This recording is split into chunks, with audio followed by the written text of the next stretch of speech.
ನಮ್ಮ ಅಪ್ಪಾಜಿ ಹೇಳ್ತಾ ಇದ್ರು, ಅಪ್ಪನ ಆಸ್ತಿನಲ್ಲಿ ಮೆರೆಯೋನು ಮಗ ಅಲ್ಲ, ಗಂಜಿ ಕುಡಿದ್ರು ಸ್ವಂತ ದುಡಿಮೆಯಿಂದ ಕುಡಿಬೇಕು ಅಂತ. ಅವ್ರು ಹೇಳಿದ ಮಾತೆ ನನಗೆ ದುಡಿಯೋದಕ್ಕೆ ದಾರಿ ತೋರಿಸ್ತು, ಸಂಪಾದನೆ ಮಾಡೋ ಛಲ ತುಂಬಿತು. ಹುಳಿ ಏಟನ ಪೆಟ್ಟು ಅಂತ ತಿಳ್ಕೊಂಡ್ರೆ ಯಾವ ಕಲ್ಲು ಶಿಲೆ ಆಗೋದಿಲ್ಲ. ನೇಗಿಲು ಉಳೋದ್ನ ನೋವು ಅಂತ ತಿಳ್ಕೊಂಡ್ರೆ ಯಾವ ಭೂಮಿನೂ ಫಲ ಕೊಡೋದಿಲ್ಲ. ಹಾಗೆ ತಂದೆ ಬೈಯೋದ್ನ ಮಗ ತಪ್ಪು ಅಂತ ತಿಳ್ಕೊಂಡ್ರೆ ಯಾವ ಮಗನೂ ಮುಂದೆ ಬರೋದಕ್ಕೆ ಸಾಧ್ಯ ಆಗಲ್ಲ.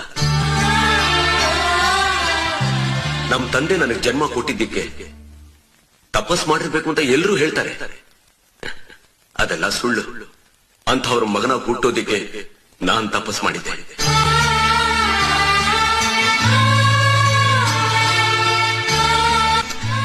ಎಲ್ರಿಗೂ ಅಂತ ತಂದೆ ಸಿಗೋದಿಲ್ಲ.